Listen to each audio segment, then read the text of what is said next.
ثانی دی، زندگی دی، اگلا وقت یہ حال ایک کا نہیں ہوا. نمرود کو دیکھ لیں، حضرت ابراہیم علیہ السلام کو کہتا تھا میں رب ہوں. آپ نے فرمایا رب تو وہ ہے جو زندہ کرتا اور مارتا ہے. ایک موت کا قیدی بلایا، کہنے لگا ہاں بھائی کتنے دن رہ گئے تھے پھانسی میں؟ کہنے لگا جی پرسوں ہونی تھی. کہا جا تجھے آزاد کیا، لو میں بھی زندگی دیتا ہوں. ایک بے گناہ آدمی کو پکڑ کے قتل کر دیا، کہتا میں بھی مارتا ہوں. حضرت ابراہیم علیہ السلام کہنے لگے تو بیوقوفوں جیسی دلیلیں دے رہا ہے. چل اس طرح کر، میرا رب سورج مشرق سے نکالتا ہے، تو اگر رب ہے تو مغرب سے نکال کے دکھا. اب دلیل کا جواب کوئی نہیں تھا تو کہنے لگا پکڑو اور آگ میں ڈال دو. اللہ کے نبی کو آگ میں ڈالنے والا. یہاں ایک مچھر بیٹھا ہے، 400 سال حکومت کی اور خدائی کا دعویٰ کیا. یہاں مچھر بیٹھا تھا، چھینک آئی تو مچھر اندر چلا گیا. پہلے دربار کا ادب یہ تھا کہ جو آئے سجدہ کرے. اب اس کے سر پہ کوئی چیز مارتا تھا تو اسے سکون ہوتا تھا. مچھر تھوڑی دیر کے لیے اس کا دماغ چھوڑتا تھا. او بھائی یہ اس دھرتی پہ اللہ نے لوگوں کو نظارے دکھائے اور ہمیں سمجھانے کے لیے دکھائے. ہمیں تفکر کی، غور کی دعوت دی کہ دیکھ لینا، اپنے عمل کو پرکھنا. تمہارے عمل حضرت موسیٰ کے فرما برداروں جیسے ہیں، جناب ابراہیم کے فرما برداروں جیسے ہیں، یا بن کے بیٹھ گئے ہو؟ اب دربار کا ادب یہ ہے، بے بسی کا یہ حال ہے کہ جوتے لٹکتے ہیں دربار میں، جو آتا ہے جوتا کھینچتا ہے. اور ادب یہ ہے کہ 10 جوتے نمرود کے سر پہ مارو. اور 400 سال جوتے لگتے رہے. روتا تھا، جو آدمی آتا تھا منتیں کرتا تھا، کہتا تھا کہیں سے کوئی دوائی مل جائے گی. پاگلوں جیسی زندگی گزاری، پاگلوں جیسی سخت. وہ تو حساب، وقوع قیامت تو حساب ہوگا ہی. یہاں لوگ پاگل ہو کے مرتے ہیں، معاذ اللہ، نفسیاتی مریض ہو کے مرتے ہیں. یہاں آخری وقت اتنا سخت آتا ہے کہ دنیا موت کی دعائیں مانگتی ہے. میرے بھائی جب انسان ظلم کرتا ہے تو بھول جاتا ہے کہ شاید مجھے پوچھے گا کوئی نہیں. جب وہ زیادتی کرتا ہے تو بھول جاتا ہے. جب وہ کسی کا حق کھاتا ہے تو وہ کہتا ہے شاید اس کا تو وارث ہی کوئی نہیں جس کو میں لوٹ رہا ہوں. لیکن جب اللہ کی پکڑ آتی ہے، حجاج بن یوسف ظالم تھا، اس نے اچھے کام بھی کیے تھے. قرآن پاک پر زیر زبر آراب حجاج بن یوسف نے لگوایا. محمد بن قاسم کو ہندوستان سندھ کے علاقے فتح کرنے بھی حجاج بن یوسف نے بھیجا تھا. ساری خوبیاں اپنی جگہ پر، ظالم بہت بڑا تھا. کسی آدمی نے اس کے سامنے کونے کی طرف منہ کر کے ساتھ والے سے بات کر لی تو کہنے لگا میرے خلاف کیا، اس کو لے جاؤ، 2 ٹکڑے کر کے واپس لے آؤ. توتی بولتا ہے نا اقتدار. جب کسی کے ہاتھ اقتدار ہوتا ہے نا، وہ چاہے ایک گھر کا ہی کیوں نہ ہو، وہ 10 بندے فیکٹری میں کام کرتے ہیں اور جو ان کا مالک ہوتا ہے وہ کہتا میں مالک ہوں، مجھے مانو. جب تو صاحب اقتدار ہوتا ہے نا، جب تو سسر بن کے بیٹھتا ہے اور کسی غریب گھر کی بہو آتی ہے 2-4 تو کہتا میرا اقتدار ہونا چاہیے. جب میں کھانسنے لگوں تو ہر آدمی کے ہاتھ میں ٹشو پیپر ہونا چاہیے. جب میں بولنے لگوں تو بندھے ہوئے ہاتھوں سے ہر آدمی جی کرتا ہوا کھڑا ہونا چاہیے.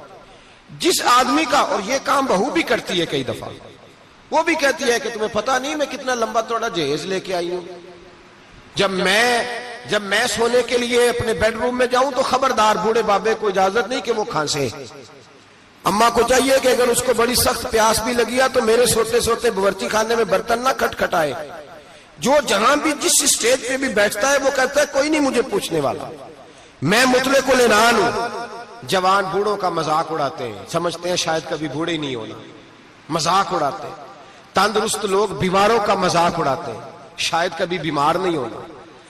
حجاج بن یوسف ظالم تھا، ظلم کرتا تھا، زیادتی کرتا تھا. حضرت سعید بن جبیر ایک تابعی بزرگ تھے، اتنے بڑے بزرگ تھے کہ ساری رات نماز پڑھتے تھے، سارا سال روزہ رکھتے تھے. ایک دن انہوں نے منبر پہ بیٹھ کے کہا کہ حجاج ظلم سے باز آ جائے ورنہ اللہ کی لاٹھی بڑی بے آواز ہے. اللہ کی لاٹھی، اس کا کیا مطلب ہوتا ہے؟ اس کا مطلب ہے جب رب کی لاٹھی چلتی ہے تو اس کی آواز، جی اس کا پہلے کوئی پیغام، وہ پہلے اعلان نہیں کرتا کہ تگڑے ہو جاؤ لاٹھی چلنے لگی ہے. لاٹھی چلتی ہے پر اس کی آواز، سمجھ آ رہی ہے میری بات کی؟ جمعۃ الوداع کے لیے تشریف لانے والے احباب خاص غور فرمائیے گا. حجاج بن یوسف کو پتا چلا کہ حضرت سعید بن جبیر نے میرے خلاف بات کی، بلا لیا، کہنے لگا تو نے میرے خلاف بات کی ہے؟ فرمانے لگے کی ہے۔ کہنے لگا تجھے پتا ہے میں قتل کر دوں گا؟ آپ فرمانے لگے نہ تو زندگی کا مالک ہے نہ موت کا مالک ہے، تو کیسے قتل کر؟ کہنے لگا تجھے پتا ہے میرا؟ فرمایا میں نے تجھے نہیں، میں نے تو کئی شداد، کئی حماد، کئی قارون، کئی فرعون، کئی نمرود دیکھے، کئیوں کی داستانیں سنی، تو کون ہے؟ تو چھوٹا سا ہے۔ ایک جملہ ہے ملا جلال الدین رومی کا، بڑے درویش تھے، ایک بات کہہ گئے، کہنے لگے نمرود جتنے پیسے نہیں، فرعون جتنی حکومت نہیں، قارون جتنی دولت نہیں، ورنہ فرمانے لگے میرے زمانے میں بھی کئی لوگوں کا خدا بننے کو دل کرتا ہے، کئی لوگوں کا دل کرتا ہے، لیکن نمرود جتنے پیسے، فرعون جتنی طاقت اور قارون جتنی دولت نہیں، ورنہ ہو سکتا ہے لوگ دعویٰ کر جائیں معاذ اللہ ثم معاذ اللہ۔ یہ آج سے کئی سو سال پہلے وہ کہہ رہے ہیں، آج تو حالات بڑے ابتر ہیں، اس کی نسبت خطرناک۔ فرمانے لگے حضرت سعید بن جبیر تو زندگی موت کا مالک نہیں۔ کہنے لگا پکڑو، قتل کرو اسے، لے جاؤ۔ جب پکڑ کر کھینچ کر لے جا رہے تھے نا، تو حضرت سعید بن جبیر مسکرانے لگے۔ اب ظالم کے سامنے مسکرائے تو اس کو بڑا غصہ آیا، یہ میرا مذاق اڑاتا ہے؟ بلا لیا، ادھر آؤ، کیوں مسکرا رہے ہو، کیا ہوا؟ تو حضرت سعید بن جبیر کہنے لگے میں مسکرا رہا ہوں تیری بیوقوفی پر اور اپنے اللہ کی دی ہوئی ڈھیل پر۔ میں مسکرا رہا ہوں کہ یا اللہ کیا بات ہے، کیا تیرا شان ہے، کیسے لوگوں کو ڈھیل دی ہوئی ہے۔ میں مسکرا رہا ہوں تیری بیوقوفی پر کہ تو سمجھتا ہے شاید مجھے پوچھنے والا کوئی نہیں۔ کہنے لگا اس کو باہر نہ لے جاؤ، میرے سامنے قتل کرو۔ ٹھیک ہے جی، قتل کرنے لگے تو حضرت سعید بن جبیر نے منہ کعبے کی جانب کر لیا، انی وجہت وجہی للذی فطر السماوات والارض حنیفا وما انا من المشرکین۔ جب آپ نے یہ آیتیں پڑھی نا کہ میں نے منہ کر لیا ہے اپنے رب کی جانب، کرو مجھے قتل، کہنے لگا نہیں نہیں، اس کا منہ پھیرو، کعبے کی طرف ہو کے قتل نہ ہو، ہے ظالم پر پاگل ہو گیا ہے۔ حضرت سعید بن جبیر کے حوصلے نے شکست دے دی، ناکام ہو گیا، مخبوط الحواس ہو، کہنے لگا اس کا منہ پھیر دو۔ جب کعبے سے پھیرا تو آپ فرمانے لگے للہ المشرق والمغرب فإنما تولى فثم وجه اللہ۔ اللہ فرماتا ہے تو مشرق اور مغرب سارا ہی اللہ کا ہے، جدھر بھی منہ کرو گے ادھر اللہ ہی اللہ ہے، جدھر بھی منہ کرو گے ادھر اللہ ہی اللہ ہے چاروں جانب۔ پھیر دے جدھر منہ پھیرنا ہے تو نے، پھیر دیا منہ۔ حضرت سعید بن جبیر کے گلے پہ خنجر رکھا تو آپ نے ہاتھ اٹھائے، کہنے لگے اے اللہ میرے بعد اسے کسی اور پر مسلط نہ کرنا، میرے بعد کسی اور پر مسلط نہ، بس میں آخری ہوں۔ جب آپ ذبح ہوئے تو اتنا خون نکلا، اتنا خون نکلا کہ لوگ کہتے ہیں جتنا اونٹ کے وجود سے نکلتا ہے، تر ہو گیا سارا اس کا دربار۔ ایک سمجھدار آدمی کو بلا کے کہنے لگا اتنا خون میں نے بڑے بندے قتل کرائے ہیں پر اتنا خون نہیں نکلا۔ تو وہ کہنے لگے لوگ مر جاتے، مرتے وقت ڈر جاتے ہیں، سہم جاتے ہیں، خون سکڑ جاتا ہے، لگتا ہے یہ شخص جب دنیا سے گیا ہے تو ڈٹ کے گیا ہے، یہ ڈٹ کے گیا ہے دنیا سے۔ حجاج بن یوسف رات کو سویا تو تڑپ کے اٹھا، کیا ہوا؟ گھر والے کہنے لگے کیا ہوا؟ کہنے لگے سعید بن جبیر خواب میں آئے اور کہتے ہیں اٹھ مجھے بتا تو نے مجھے کیوں قتل کیا، بتا بتا کیوں مارا۔ اگلی رات پھر سویا تو وہی خواب، پھر سویا تو وہی خواب۔ گناہ نفسیاتی مریض بنا دیتا ہے، ظلم تجھے مخبوط الحواس کر دیتا ہے۔ جب تو زیادتی کرتا ہے تو اللہ فرماتے ہیں کہ تو اللہ کو بھولتا ہے، اللہ تجھے اپنا آپ بھلا دیتا ہے، پھر تو بھول جاتا ہے، پھر تو سیدھے رستے پہ چلتا ہے پر بھٹک جاتا ہے، پھر تو صحیح رستوں کا تعین کر کے بھی گمراہ ہوتا ہے، پھر تو روز وہی گاڑی چلاتا ہے پر اب جب تو بریک لگاتا ہے تو نہیں لگتی۔ جب گناہوں کے ساتھ تو مخبوط الحواس ہوتا ہے تو روز وہ کاروبار کرتا ہے، لیکن جب تیرے گناہ تجھے گھیر لیتے ہیں پھر اسی کاروبار میں تو نقصان اٹھاتا ہے۔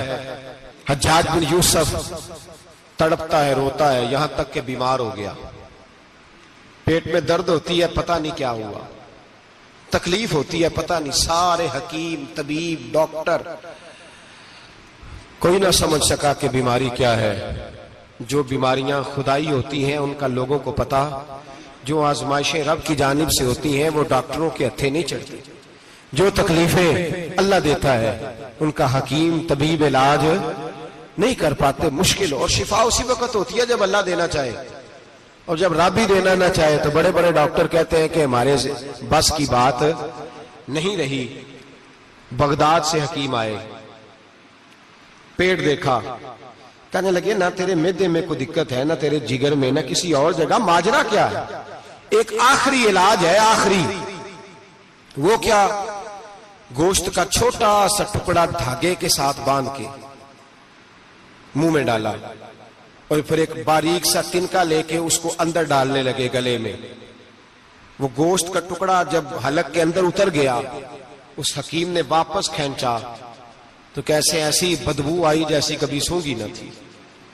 جانور، کیڑے مکوڑے لگے ہوئے باہر نکلے، اور جب دیکھا تو جتنے محل میں لوگ بیٹھے تھے چلاتے ہوئے نکل گئے کہ یہ کیا مصیبتیں ہیں۔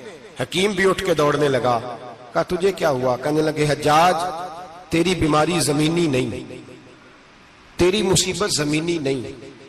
کہا میری مرض تک تم کیوں نہیں پہنچ پا رہے؟ تو کہنے لگے لگتا ہے تو بد دعا کا مریض ہے، لگتا ہے تو ظلم کا مریض ہے، تو جبر کا مریض ہے۔ تڑپتا رہا، سسکتا رہا۔ ایک وقت وہ بھی آیا کہ گھر والوں نے کمرے میں بند کر کے تالا لگا دیا، دیوار سے ٹکرے مارتا۔ او بھائی، جو گناہوں کے بیمار ہوتے ہیں انہیں شفا نہیں ہوتی، جو ظلم، جبر، بربریت کے بیمار ہوتے ہیں انہیں سکون قلبی میسر نہیں آتا۔ دوائیاں ان بیماریوں کی بنی ہوئی ہیں جو بیماریاں زمینی ہیں، جو بیماریاں خوراک کی بد پرہیزی سے ہوتی ہیں، جو گناہوں کی بد پرہیزی سے ہوتی ہیں، ان کی بیماریاں، ان کی شفا توبہ ہے، ان کی شفا رجوع اللہ ہے، ان کی توبہ اللہ سے معافی مانگنے سے شفا ہوتی ہے۔ حجاج جب مرنے لگا تو بلایا، یہ رنگ بھی ذرا ملاحظہ کیجیے گا، دو چار قریبیوں کو بلایا، پتا ہوتا ہے نا اپنے کرتوتوں کا آدمی کو، پتا سارا ہے سردار نکیتیاں دا، پتا ہوتا ہے سارا۔ بلا کے کہنے لگا جب میں مر جاؤں تو مجھے رات کو دفن کرنا۔ کیوں بھائی، عورت ہے؟ کہنے لگا نہیں، رات کو دفنانا۔